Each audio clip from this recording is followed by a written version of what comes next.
Esta é a história do dia da Rádio Observador. Por que é que Montenegro escolheu Maria Luísa Albuquerque?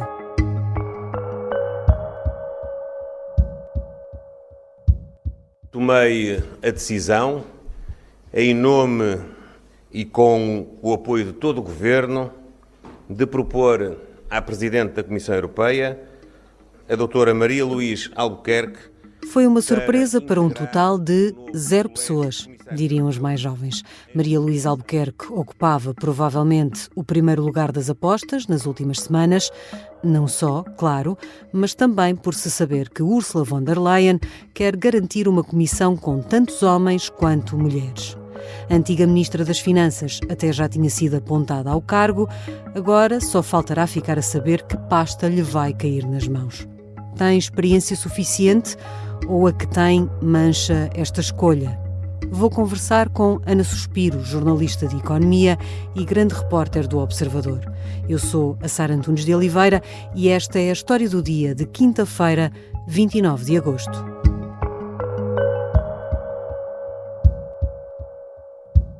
Bem-vinda, Ana Suspiro. Olá, Sara. Ana, porquê é que para muitos esta era uma escolha óbvia? Olha, para já porque Maria Luísa Albuquerque é mulher e a comissária europeia, Ursula von der Leyen, pediu aos países que propusessem uma comissão paritária e parece que muitos primeiros-ministros não estão a cumprir esse requisito. Estão a indicar muitos homens, não é? Exatamente.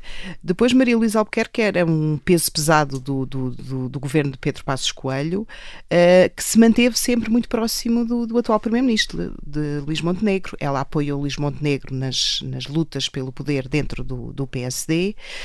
Penso que agora tem um cargo no partido e não apareceu em nenhum outro cargo relacionado com o governo. Portanto, havia aqui esta ideia de que poderia haver aqui uma reserva, digamos assim, uma reserva do partido para um cargo na Comissão Europeia. E também porque ela própria já esteve a caminho de ser comissária há 10 anos atrás, precisamente.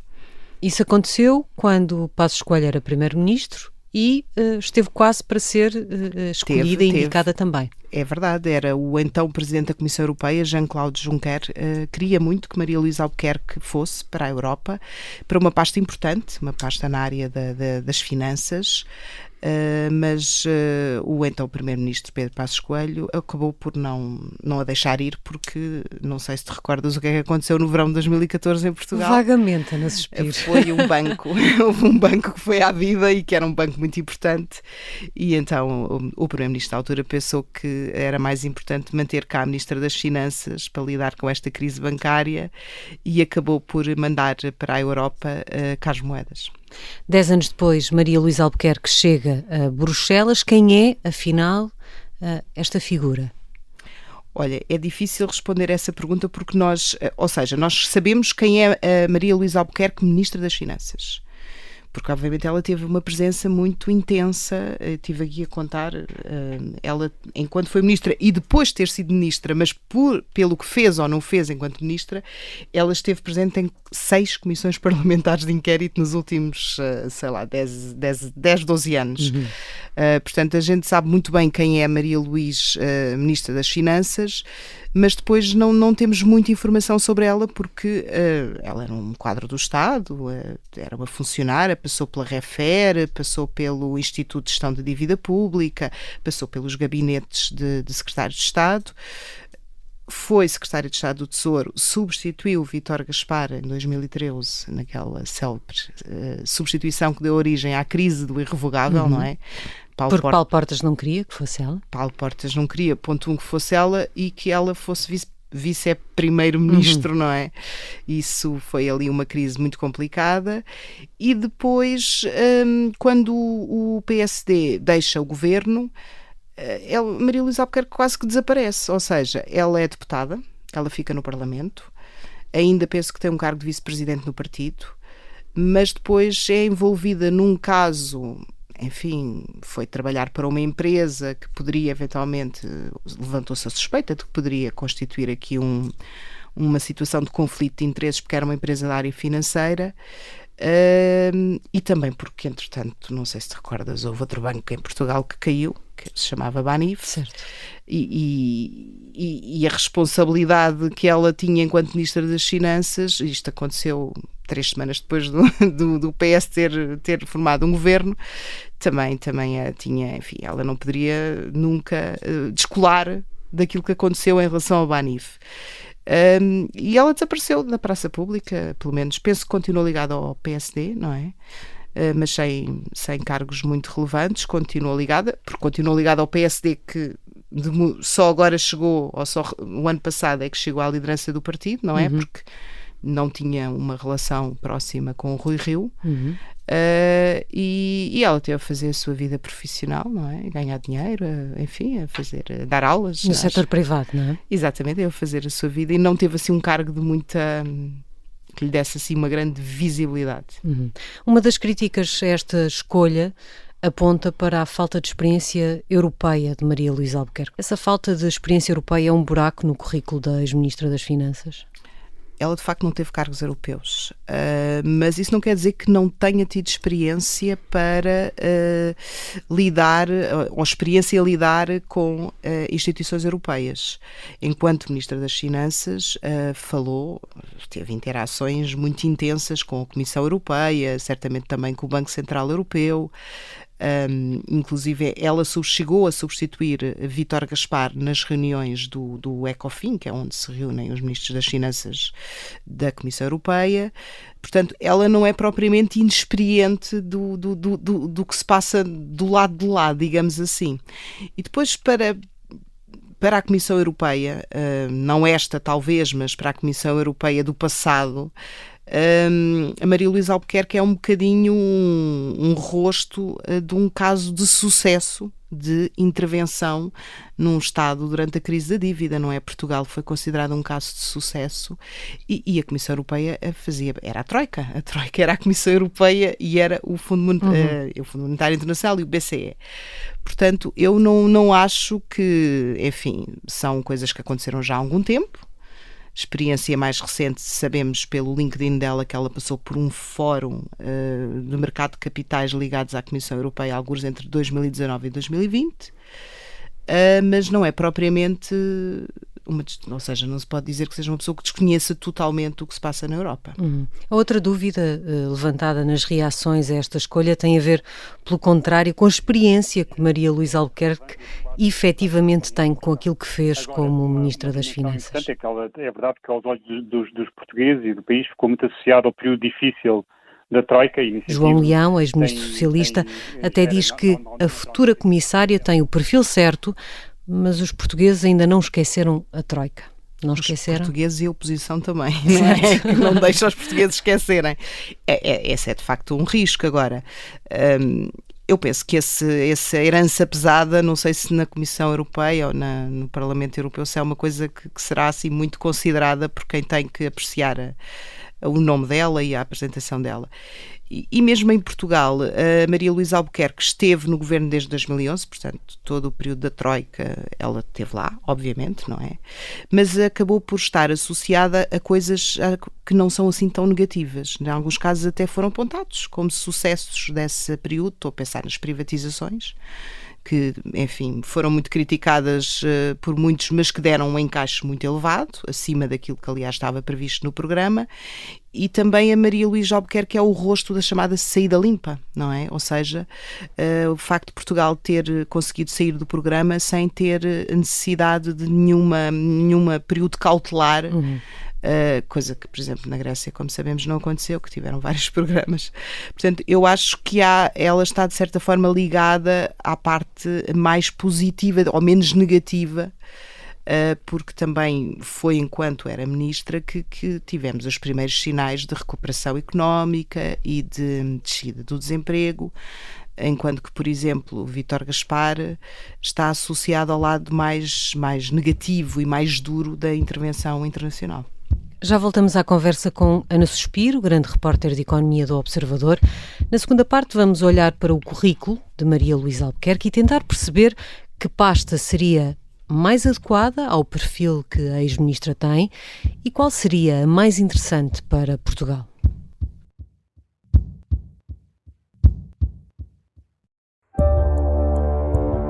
Esta é a história de como os nazis tentaram raptar em Cascais o rei inglês que abdicou do trono por amor.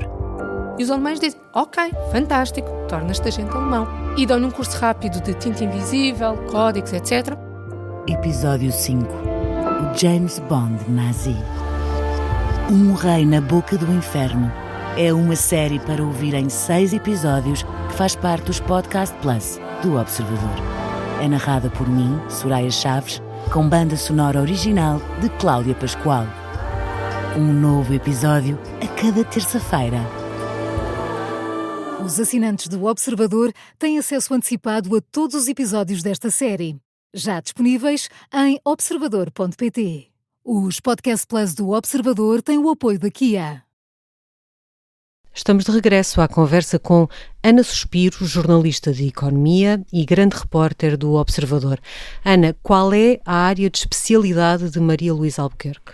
É as finanças, a economia monetária, finanças, mercados, dívida, banca. Portanto, é a área em que ela se formou. Foram as responsabilidades que ela assumiu enquanto secretária de Estado do Tesouro e também, enfim, como ministra das Finanças, obviamente que tem que ter um alcance maior do que este que eu acabei de descrever, mas é essencialmente isso. Ela foi diretora financeira de uma empresa que agora já não existe, que é a Refer, que está integrada na Infraestruturas de Portugal e que tinha a responsabilidade de financiar as infraestruturas ferroviárias do país. Teve na agência de dívida pública, não é? E numa altura muito complicada, que foi a altura em que Portugal estava já desesperado para conseguir vender dívida ali um bocadinho antes do resgate internacional. Ela estava aí quando foi chamada por Pedro Passos Coelho para assumir o cargo de secretária de Estado do Tesouro. Portanto, esta é, de facto, a área que nós conhecemos do trabalho dela, e depois também esteve posteriormente ligada a empresas do setor financeiro, fundos de investimento. Por exemplo, ela trabalha atualmente está ligada a um fundo de investimento que é gerido pelo ex-secretário de Estado das Obras Públicas, Sérgio Monteiro, que foi uma pessoa com quem Maria Luísa Albuquerque trabalhou de muito perto nas privatizações, e também está ligada à Morgan Stanley, que é um banco de investimento. Portanto, ela está na área acho que é administradora não executiva, independente. Portanto, a área financeira e bancária é a área de Maria Luísa Albuquerque. Nós já falámos sobre o terrível verão de 2014 e a queda do BES, também da queda do Banif. Já falámos sobre as questões da Troika, as que se colaram mais e colaram menos a Maria Luísa Albuquerque. Quais foram os principais desafios ou problemas que Maria Luísa teve de enfrentar enquanto esteve no governo? Olha, para mim acho que o grande dor de cabeça que ela teve que enfrentar foi assim que chegou à pasta, enfim, assim que subiu a ministra, que foi um caso que agora já pouca gente se lembra, que era o dos swaps. Não sei se te recordas dos swaps. Lembro-me bem. Que é aqueles produtos financeiros esquisitos que foram contratados pelas empresas públicas e que traziam imensos prejuízos. Enfim, houve uma comissão parlamentar de inquérito e Maria Luísa Albuquerque, a carreira dela como ministra das Finanças podia ter acabado logo ali, pouco tempo depois de Paulo ter sobrevivido ao irrevogável do Paulo Portas, não é? Porque ela foi basicamente acusada de mentir quando disse que não sabia e que o anterior governo não tinha passado informação na transição sobre este problema, e depois foi desmentida por vários membros do anterior governo, mas acabou por sobreviver. Houve um secretário de Estado dela que foi demitido, mas acabou por sobreviver. Portanto, eu diria que este se calhar foi o maior problema enquanto Ministra das Finanças, ou pelo menos enquanto sobrevivência dela no cargo de Ministra das Finanças. Não foi, obviamente, o maior problema do país que ela teve que enfrentar, não é? Aí, claramente, eu diria que o caso do BES, embora o envolvimento do governo, muito também por opção do então Primeiro-Ministro, acabou por não ser assim tão grande quanto isso, mas obviamente que se não fosse o dinheiro do Estado, a questão do BES não se tinha resolvido como se resolveu, não é? Não sabemos ainda com que pasta em que Maria Luísa Albuquerque vai ficar. Qual seria a mais adequada na Comissão Europeia ao perfil de Maria Luísa Albuquerque? Seria uma pasta na área financeira, não é? Eu diria, à partida, diria que sim.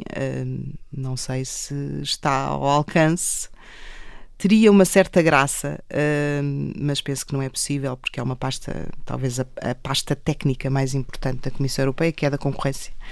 Uma vez que Maria Luísa Albuquerque, enquanto Ministra das Finanças, teve que lidar com várias dificuldades do lado da concorrência da Comissão Europeia, quando teve que negociar o novo banco, quando teve que negociar o BANIF. Portanto, de certa forma, foram os serviços da concorrência da União Europeia e os comissários, não é? Que trouxeram grandes problemas para esses temas. Eu acho que ela não tem currículo para isso, nem penso que Portugal terá força política para isso. Portanto, o que é que sobra? Pois não sei. Qual é que seria mais interessante para Portugal, independentemente do perfil?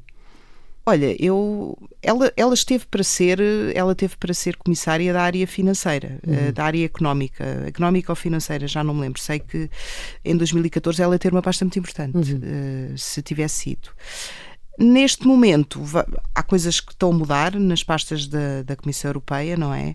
Nós acabámos, a Elisa Ferreira teve uma pasta importante, que é dos fundos de coesão. Carlos Moedas tinha tido a pasta da inovação.